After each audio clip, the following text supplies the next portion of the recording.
যারা আধ্যাত্মিক পিপাসু মানুষ, যারা এই আধ্যাত্মিক বিষয়টা জানতে চায়, বুঝতে চায়, তাদের অনেকেরই প্রশ্ন যে ব্রহ্ম জিনিসটা কি। আমি এই বিষয়ে দু চার কথা আলোচনা করছি। বহির্জগতের অনুবর্তমান পরম সদ্বস্তু একেই বলে ব্রহ্ম।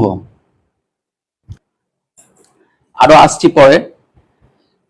এই ব্রহ্মের কোনো সৃষ্টি নেই, কোনো ধ্বংস নেই, কোনো আকার নেই, কোনো রং নেই, কোনো সময় নেই।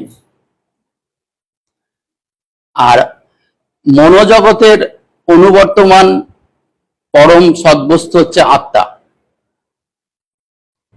তাহলে আত্মার সাথে ব্রহ্মের যে সম্পর্কটা কি, যে আমাদের শরীরের মধ্যে, অর্থাৎ মানুষের শরীরের মধ্যে যে পরম যে সদ্বস্তু, মানে আমরা যদি দুধকে জাল দিই ক্ষীর তৈরি হয়, ঠিক সেরকম মনের মধ্যে আসল যে বস্তুটা আছে তার নামই হচ্ছে আত্মা।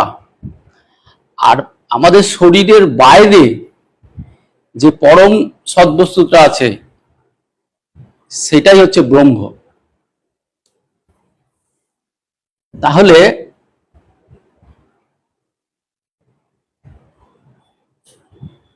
আত্মা সবসময়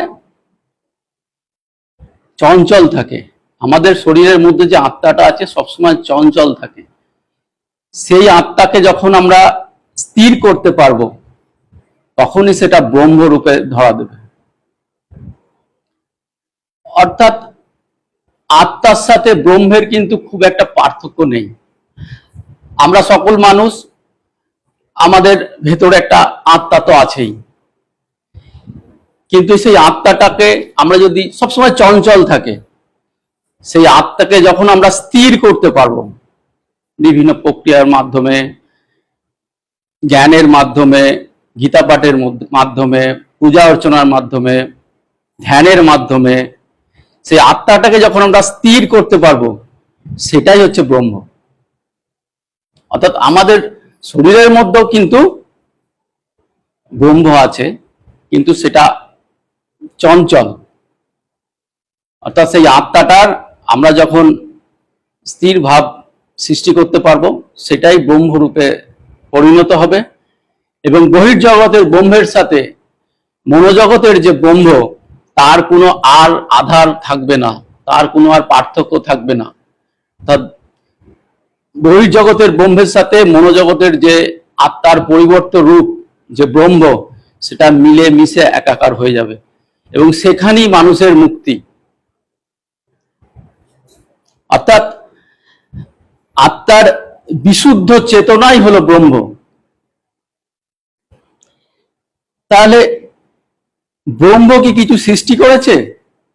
না, ব্রহ্ম কিছু সৃষ্টি করে না, ব্রহ্ম কিছু ধ্বংস করে না, ব্রহ্মের কোনো রং নেই, আকার নেই। ব্রহ্ম হচ্ছে নিরহংকার, ব্রহ্মের কোনো সময় নেই। তাহলে এই জগৎ সৃষ্টি হলো কি করে? অর্থাৎ ব্রহ্ম বা পরমেশ্বর আমরা যে বলি ডাকি না কেন, এর যে ভাইব্রেশন, এর যে কম্পাঙ্ক, এখান থেকেই তিনটে অবতারের সৃষ্টি হয়েছে। ব্রহ্ম নিজে কিছু করে না, ব্রহ্মর ভাইব্রেশন থেকে তিনটে অবতারের সৃষ্টি হয়েছে।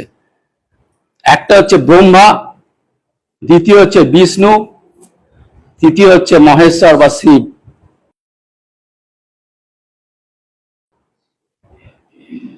ব্রহ্মা হচ্ছে সৃষ্টির দেবতা, বিষ্ণু হচ্ছে পালন করে, যা সৃষ্টি হয় তাকে পালন করে। আর মহেশ্বর বা শিব হচ্ছে রক্ষাকারী। অর্থাৎ ব্রহ্মের যে কম্পাঙ্ক, ব্রহ্মের যে ভাইব্রেশন, সেইখান থেকে এই তিনটে অবতারের সৃষ্টি হচ্ছে, ব্রহ্মা, বিষ্ণু, মহেশ্বর। এই জগতের সব কিছু সৃষ্টি করেছে ব্রহ্মা, আর সেই সৃষ্টিগুলোকে পালন করে চলেছে বিষ্ণু, আর মহেশ্বর শিব সেগুলোকে রক্ষা করছে।